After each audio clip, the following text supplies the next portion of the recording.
Okay, are we ready?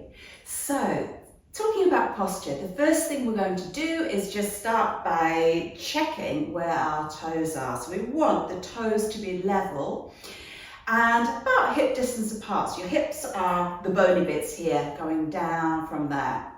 And then I'm going to get you just to pick your toes up and spread them out, Mexican wave them all the way back down and try and spread the toes out as wide as you can.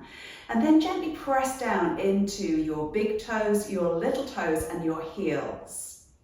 So you're forming like a tripod. You might start to feel a gentle lift of the arches, which is good because we need those arches to be slightly engaged. Start to feel a gentle pulling up through the inner thighs. Feel a little zipping up from your pubic bone to your tummy button. Now, I'm going to get you just to pop one hand onto your rib cage and I'm going to get you just to check where the ribs are. So we're going to just gently lift the rib cage and then lower it back down. And what I want you to notice as I do that, as I lift, can you see I tip back? As I lower, or if I slump, then I round forward. Now what we want are the ribs just closed down so the back is not hollowed or rounded. So if you pop one hand onto your rib cage at the front and take the other hand on the back, have a little go yourself, just a gentle lift of the ribs, notice what happens with your back. As you round, notice what happens. What we need is a gentle lift. So I'm going to get you now to feel like your tailbone is pulling down to the floor, not tucked under. So pull the tailbone down to the floor. Imagine you've got a string on the tailbone pulling it down. You might start to feel a little connection, a little tightening up in your abdominal muscles. That's good. Your pelvis should be lying upright, okay? It should be nice and flat. So tailbone pulling down. So then as we come up, we can notice that the back and the ribs, the front of the ribs and the back of the ribs are just nicely softened down. We're not hollowing, we're not slumped forward. We've got just a nice lift there. I'm going to get you now to keep one hand on your rib cage and I'm going to get you to pop the other hand onto your chest, onto your breastbone.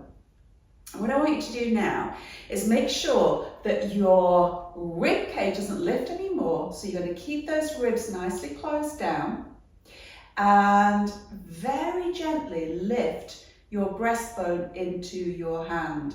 Now I'm talking a millimetre or two. We don't want to over exaggerate it.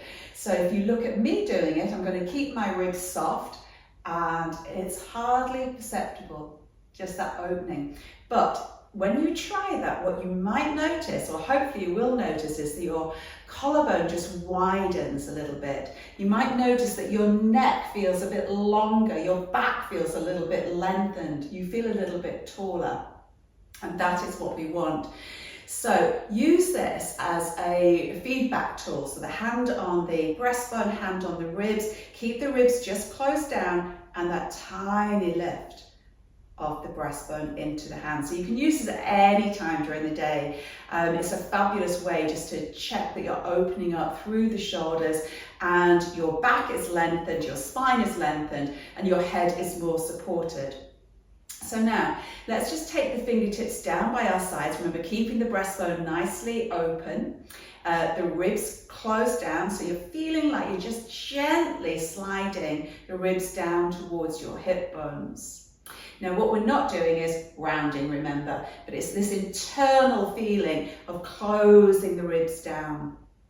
Now, you want to feel the crown of your head, now remember this is this back part of the head, not the front, the crown of the head pulling up to the ceiling. So you're feeling length in your neck.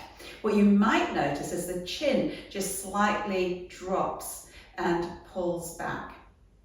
So what we tend to do is be rounded quite a lot. You see everything just slumps, or we might be sort of with our bottom sticking out. We have all these different ways of standing, don't we? So we need the tailbone pulling down. We want the ribs closed down, the breastbone gently lifted, the crown of the head pulling up to the ceiling, And if you can imagine that you're standing up against a wall now, what I'd like you to do is to very gently press the back of your neck and the back of your head in towards that wall. Don't force it, just a tiny movement, and then release. And again, a tiny press back. You'll notice the muscles in the back of the neck engaging. And a tiny release. Let's do one more. Just a little gentle press back. And there you have it. So we've got the toes level underneath the hip bones. We've got the tailbone pulling down towards the floor, not tucking under.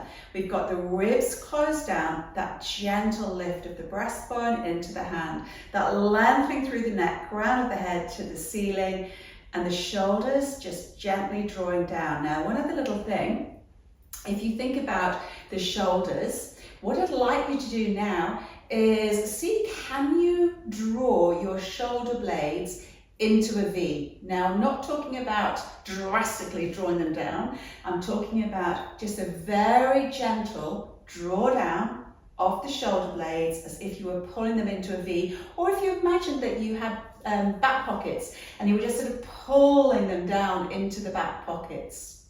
And what you should notice is the neck feels a little bit more lengthened, a little bit longer. Another little tip, as long as you don't round the shoulders forward, is to think about pulling your armpits down. Can you notice that length in the neck? Now, none of these actions that you're doing should feel forced. They shouldn't feel painful. What you might notice is the muscles starting to engage. And sometimes people can confuse sort of with the muscles engaging with, I'm not sure if that's supposed to be happening. If it's not sharp pain, you're all good. But remember, we're talking tiny little nuances, tiny little movements, like a millimetre or two. And just keep practicing and gradually things will start to fall into place. Fabulous, let's carry on.